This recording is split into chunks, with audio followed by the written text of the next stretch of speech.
Hello, so today we are going to do this problem, which is part of today's contest. Construct smallest number from the string.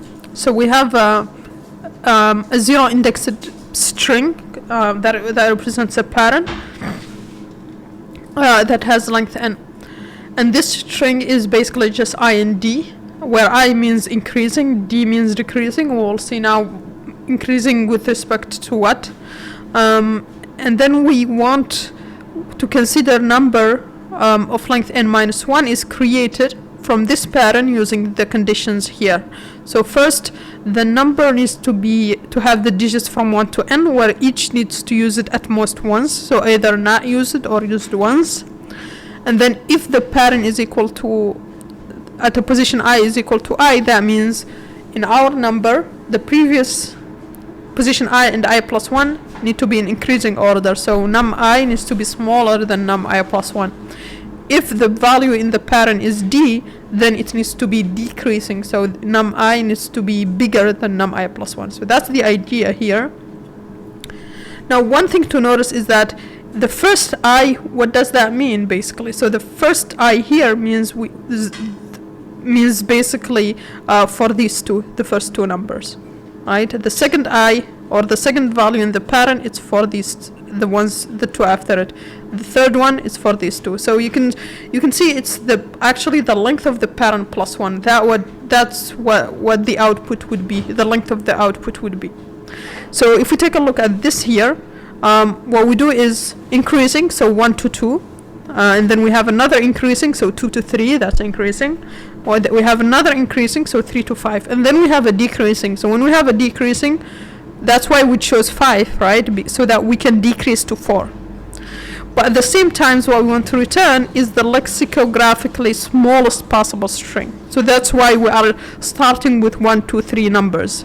So we are starting with the smallest number we can, and then when we have a decreasing number, we need to just make it big enough so that we can decrease, but we shouldn't put 9 here, because then it would be not the smallest possible one, right? So that's the idea. If we take a look at this one, d 3 times here, that means we need the output to be of length 4. This is length 3. So what we do is we pick just large enough so that we can apply the pattern, but we don't pick bigger than that, so that we maintain the smallest number property here. So that's the idea. Now let's look at how we can solve it. Okay, so how can we solve this? So let's take a look here, for example, at this pattern. So we want to be as small as possible, but we want it to also respect the pattern, right? So here with this, what you will realize, so here we have how many? We have 4, 8, so the length is equal to 8. So we would have to use these numbers 1 to 8, right? This would be 8 numbers, 9 actually, because it's n plus 1 numbers, because d means between these two, right? So that's the thing here. So let's start out with this, and then let's see what we need to do. So for decreasing, that means definitely we need at least to flip to end 1. But that's not enough, because we want these two also to be decreasing. So we can't have 3 here, because then this is increasing. So what should we have? Well, we need to have all of this decreasing. So 3, 2, 1. That would make this d and this d, like, because 3, actually this is decreasing. So 3 to 2 decreasing, and then to 1 decreasing. So basically what the observation we can make from here is that when we have a d, we need to keep every range. As long as there are d's, we need to keep that range, and then when the d's are done, we need to reverse, right? So here we need to reverse the entire blocks until we encounter an I, right? So this is the main observation here. Reverse for a range of consecutive d until encountering I. we will see how we can accomplish this. And now we have 3 to D1, and now for I increasing, well, for increasing we don't need to change anything, we already have this increasing. And then we encounter, sorry, this is 4 here. And then we encounter, so now 1, 4 is increasing. By definition, right, because all of these are smaller already. So this is, it doesn't mean that we need to generate all of this. This can be just for I in a range from 1 to n plus 1, right? This is exactly what this is. Okay, so now we get another D. And then we continue keeping the elements, we don't add them to our final result number here until we encounter an I. And now we encounter an I, we reverse them, right? So what does that mean? So it's 4 and 5. How do you reverse them? Well, that means we need to have 5 and 4. Okay? And then we encounter I, so I is good. Let's add 6. We encounter a D now. So 6 and 7, we need to reverse them. So now we have 7 and 6. And then we encounter, sorry, we don't need to reverse right yet because we don't have an I. So, but at the end here, we need to reverse, right? Because then we are done and we need to put these elements. So only if we encounter I and the end, we reverse what we have so far. And so what we have so far, remember, it's 6, 7, 8, 9. 6 we already have it, so it's 7, 8, 9. So we do 9, 8, 7, right? So here we have D, D. Okay. Let's take another example just to solidify this idea here. So we have I, D, I, D, D, D, right? So let's have 1, 2, 3, 4, the range that we are looking at. So here the length is n equal to 8, so we need 9 numbers. Okay. So the first one, 1 to 2, increasing, so let's just have those. So this is our result. And then increasing again, so 2, 3. And then increasing again, so 3, 4. But then at this 4, we encounter a decreasing. So that means, let's save it here. So we have a 4. Let's not add it yet, right? Because we encountered a D, so we have a 4. And then we have this 5 here, but then we encounter increasing. So we need to add this in reversed order, right? So this was increasing, this is increasing, this is increasing, and this is decreasing. And now we encounter increasing, so we should have 6 right here. And then we encounter a decreasing. So now we need to start also putting it on the side so that we can reverse it. Okay, so what does this mean? So 7, 7, right, 8, 9, and now we are done, so we need to pop them out in reverse order. So 9, 8, 7 would mean D. This is not it. Actually D, D. Yeah, sorry, we should not have put 6 here because it's part of this D here, so 6. So now we can do 9, 8, 7, 6, and this is would be decreasing, decreasing, decreasing, right? And this is the final solution. So now how do we do this? Well, you can see actually what I've done here is it's similar to adding them to a stack and then just popping them out, right? But we need 9 to be popped first. So to do that, we need a stack where first we added 6, then we added 7, then we added 8, 9, and then we start popping. So pretty much the idea to accomplish this is to use a stack and to just apply what we did here. Basically, when we encounter an I, what we do is we just we always push the stack, so that's first thing. So we go for I in the range from 1 to n plus 1, which is what we did here.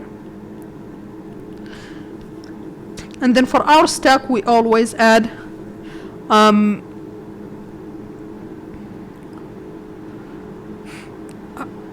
So this is going to be 1 to n. So let's actually do it differently here. So do just n plus 1, okay? And in our stack, to get 1, 2, 3, well, we need to do I plus 1, right? But now, when do we add to our result value here, right? So we only add if we encounter an I. As long as we are in D, let's keep in our stack so that we can, once we encounter the next I or the end, we pop it, right? So that's the idea here. So what we are going to do is, only if we are at the end, which is what we saw when we were applying this, so I is equal to n, or the element in parent is I, if that's equal to, then that means we can pop. And so this will apply for the case where we have I, we add it immediately. So we would add here and we'll pop it immediately here. And so it will work for I and it will work for D, because for D we want to add them all until we encounter an I, which would be here. We want to pop from the stack. And so what this would mean here is that while we have a stack, we want to pop from it and then add to our result number, which is what we did here, right? And so what we do here is we add this popping the element. So to add here, since it's a string that we can return at the end, we can just say stack.pop. And this pretty much will accomplish what we are looking for. And now let's just run it with the stack and make sure this actually works. So let's go with the example that we just did, which is I, D, D, right?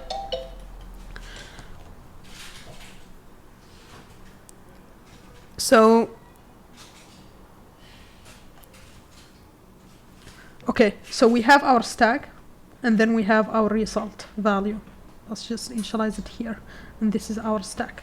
Okay, so we go starting from position 0, right? So let's have our I equal to 0 first. So we add I plus 1, which is here, okay? And now we count it's an I, right? Parent at I is equal to I, so we need to pop and add to res. So we pop 1 and add it. And then we go here, so now we are at 1. So 2, so we pop it this, now we have 2. So 2, it's equal to I, so we pop as well. And now we are here, and I is equal to 2. So I plus 1, we add I plus 1, which is 3. And then it's, since the value is I, we pop. And now we are here, the value is 3, we add 4. And then we check, no, it's a D, it's not an I, so we need to keep it there. And then we are here, I equal to 4, so we have 5, we push it. And now what do we have? I equal to, it's equal to I, so we need to pop. And that's where the idea here works, because we pop 5 first, and then we pop 4. And you notice, because we did this, this is decreasing, right? Because we stacked it on top and only removed it when we encountered increasing, making everything before in reverse sorted order, so in decreasing order, and that way we have D working correctly. Okay, let's proceed. So now that we added pop up these 2, now it's 5. Okay.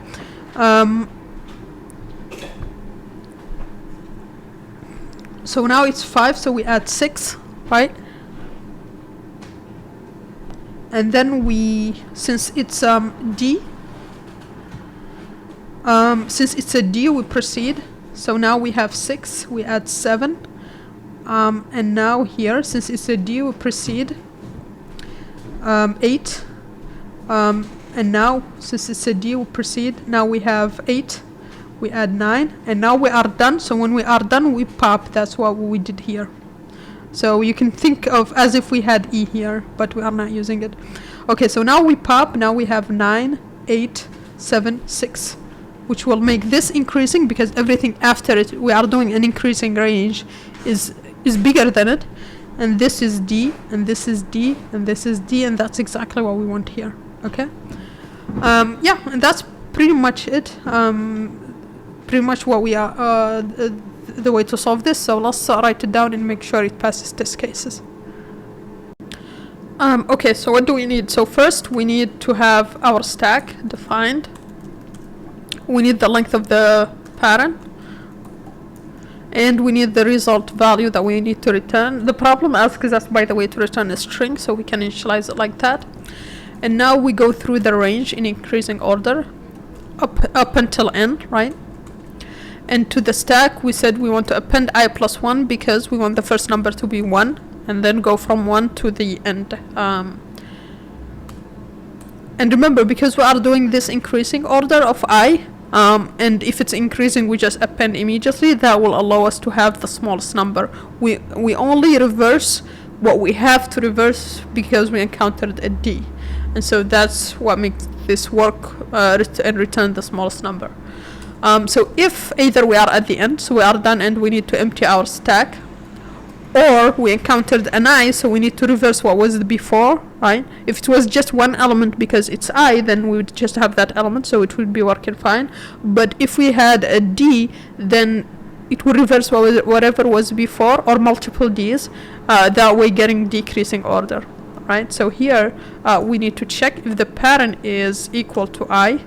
We want to pop the stack, but if it's a D we want to add, so that later when we pop it's decreasing. And so here we have res plus stack.pop, but remember we added an integer here, so we need to convert this to a string so that the concatenation works with a string.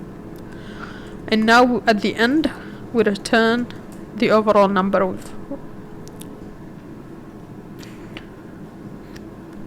Okay, so that looks good. Let's submit.